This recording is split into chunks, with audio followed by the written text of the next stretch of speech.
Bonjour, nous sommes dans la troisième séquence vidéo qui explique le module de l'introduction à l'interculturel. Donc dans une vidéo précédente, nous avons expliqué les principes, les objectifs de l'approche de la perspective interculturelle. Nous avons également parlé de l'intégration de l'approche interculturelle dans l'enseignement-apprentissage des langues et nous avons par là expliqué l'importance de la compétence interculturelle dans l'enseignement-apprentissage des langues en précisant que, en plus d'une compétence linguistique, il serait préférable d'avoir aussi de développer une compétence interculturelle. Alors, dans cette séquence aujourd'hui, nous allons continuer avec une autre notion qui est les représentations, c'est-à-dire que l'approche de l'interculturel peut se faire à travers les représentations. Donc l'analyse des représentations est l'une des clés essentielles pour comprendre la nature et l'évolution du phénomène des interférences culturelles. Donc, quand on parle d'interférences culturelles, c'est-à-dire il y a des interactions culturelles. Et lorsqu'on parle d'interactions culturelles, c'est-à-dire de négociation ou plutôt de rencontre des cultures, il y a forcément des interférences, il y a une négociation qui se construit entre les différentes cultures. Quand je parle de négociation, ça veut dire que entre une culture et une autre, il va y avoir un terrain d'entente. Et donc, cela donne lieu à certaines représentations. Lorsque je fais partie d'une culture et je rencontre une personne qui vient d'une autre culture, forcément, je me fais et il se fait des représentations de ma propre culture. Alors, le concept de représentation, il est souvent vulgarisé à travers des termes comme l'ensemble d'images, l'ensemble de points de vue, un regard. Donc là, ce sont des termes que l'on va associer aux représentations. Au sens large, les représentations peuvent être considérées comme les façons d'organiser notre connaissance de la réalité, elle-même construite socialement. Elles sont directement liées à notre appartenance à une communauté. Ça veut dire tout simplement que les représentations, c'est l'ensemble des points de vue, l'ensemble des images, comme on a dit, l'ensemble des façons avec lesquelles on organise les connaissances de la réalité en fonction du contexte culturel dans lequel nous avons grandi. Donc là, on parlera de représentation sociale, parce que les représentations, elles se construisent, on l'a dit, au fur et à mesure que nous appartenons à un groupe cohérent et durable dans le temps. Donc là, ce sont des représentations sociales.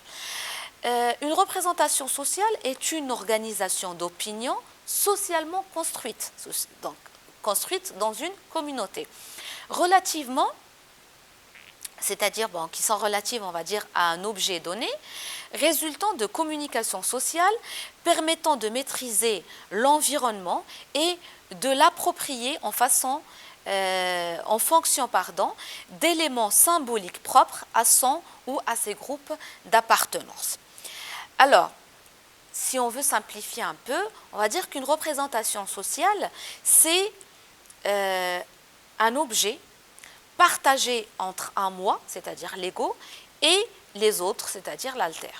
C'est un univers d'opinion partagé par un groupe par le biais de communication. Donc la représentation ou les représentations sociales, c'est l'ensemble des points de vue et des opinions et des connaissances que nous, c'est-à-dire la communauté, le groupe, nous faisons par rapport à l'autre, par rapport à autrui, à l'alter. Elle est le reflet des expériences individuelles et des pratiques sociales des individus. C'est-à-dire que les représentations que je me fais, par exemple, d'une culture, que ce soit de la culture japonaise ou de la culture française ou de la culture amazigh ou de la culture saharienne, donc l'ensemble de ces représentations émanent de mes expériences individuelles, mais aussi des expériences et des pratiques sociales que je me suis faite tout au long de mon parcours d'apprentissage. Alors la représentation permet de comprendre et d'agir sur le monde, c'est-à-dire que c'est une chose qui va me permettre de comprendre le monde qui m'entoure. Alors la représentation sociale va engendrer ce qu'on appelle les stéréotypes et les préjugés. Donc, dès que deux cultures entrent en contact, c'est le réflexe de généralisation et le jugement de valeurs qui sont premiers chez la plupart des individus. Donc, on va dire que dès que deux cultures, on va prendre comme exemple la culture marocaine et la culture française entrent en jeu, il va y avoir des sortes de généralisation et des jugements. C'est par la découverte de la culture de l'autre que naissent les représentations, les préjugés, les stéréotypes, les clichés et les idées reçues. Ces idées, elles peuvent être en positif ou en négatif. Alors, on peut commencer par les préjugés. Les préjugés sont des attitudes qui s'appuient sur des représentations généralisantes, forgées a priori, sans fondement empirique ou rationnel, amenant à juger les individus en fonction de leur appartenance catégorielle et résistante à l'apport d'informations. Cela veut dire tout simplement que les préjugés sont des jugements de valeur. Donc nous avons le préfixe pré, donc nous jugeons avant. Donc là, c'est un jugement de valeur, c'est une idée préconçue, c'est-à-dire que je vais juger avant de connaître la personne ou la chose ou la situation. Donc ça consiste à juger avant de connaître la situation et sans fondement rationnel. Ça veut dire qu'il n'y a pas de fondement scientifique et empirique sur lequel je me fonde. C'est un fondement qui est un peu subjectif. Ce préjugé va jouer le rôle d'une résistance à l'information ou à l'apport d'information. C'est-à-dire que dès que j'ai ce préjugé, dès que j'ai cette idée préconçue, je ne donne plus la chance à la personne, si nous sommes dans une relation humaine, je ne donne plus la chance à la personne d'expliquer si cela est vrai ou pas. Donc j'ai déjà un jugement de valeur et je fonde toute la relation, tout ce que je pense par rapport à ce jugement de valeur qui est irrationnel et qui est subjectif.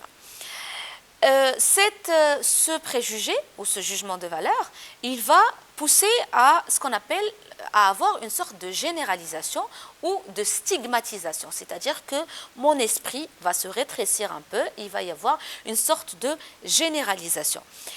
Les personnes se font souvent une idée au préalable d'un pays, de ses habitants, mais aussi d'une langue. Donc on entend souvent dire que étudier l'allemand, non, l'allemand c'est difficile, c'est une langue qui est difficile. Alors ça c'est un préjugé, c'est-à-dire que je n'ai pas encore étudié la langue pour dire qu'elle est difficile ou qu'elle est facile, mais c'est un préjugé qui va d'ailleurs stigmatiser cette langue-là, qui va la généraliser et qui va peut-être empêcher l'enseignement-apprentissage de cette langue. Nous pouvons avoir les mêmes préjugés par rapport à l'étude, par exemple, du français ou de l'anglais en disant que c'est une langue qui est difficile ou que telle catégorie de personnes ne prononce pas bien et donc nous restons dans une sorte de stigmatisation et de généralisation. Alors cette idée est généralement négatif. Donc, c'est-à-dire cette idée qui est préconçue, ce jugement, il est généralement négatif. Le deuxième concept qui est les stéréotypes. Ces concepts sont fortement liés, on en reparlera tout à l'heure. Alors les stéréotypes, ce sont des manières de penser par cliché qui désigne les catégories descriptives simplifiées basées sur des croyances et des images réductrices par lesquelles nous qualifions d'autres personnes ou d'autres groupes sociaux qui sont les objets des préjugés. Qu'est-ce que cela veut dire?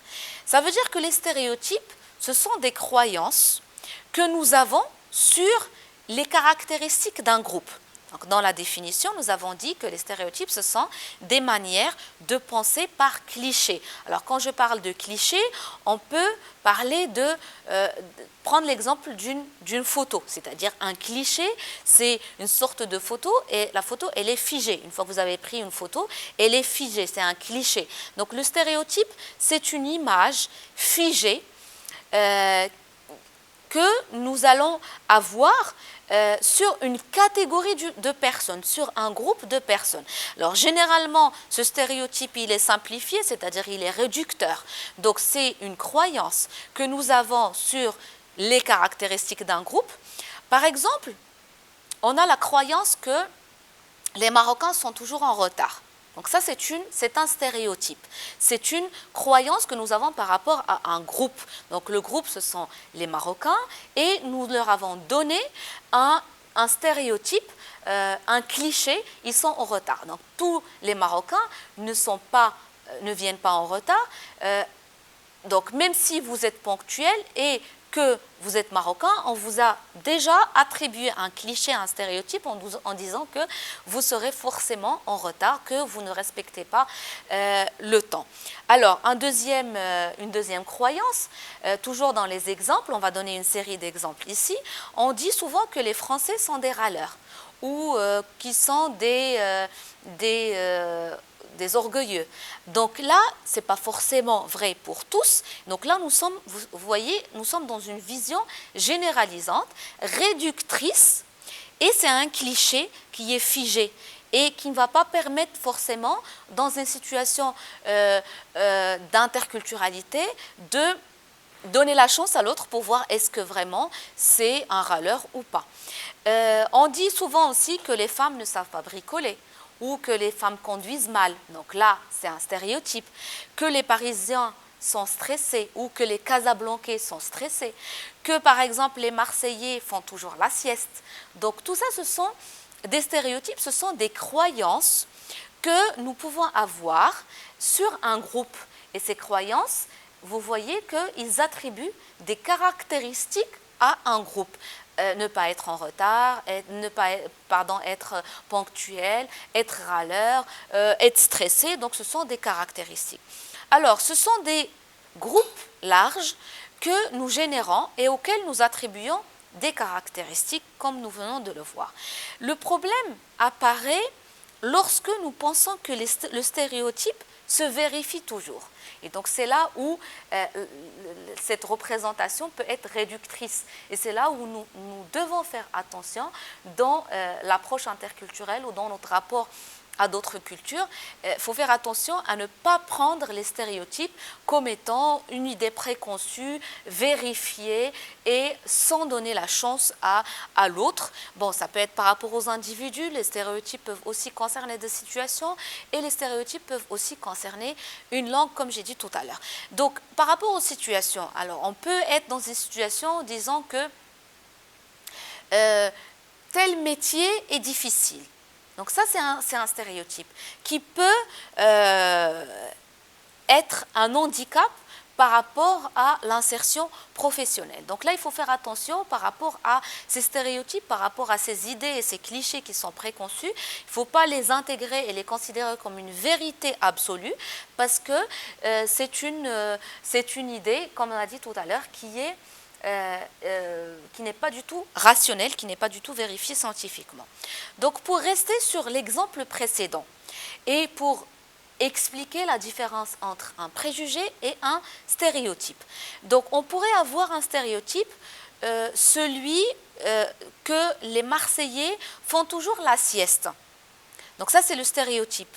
Le préjugé, on a dit tout à l'heure que c'est souvent une idée qui est formulée en négatif. Donc, le fait de dire comme stéréotype que les Marseillais adorent faire la sieste, le préjugé, c'est qu'ils sont feignants.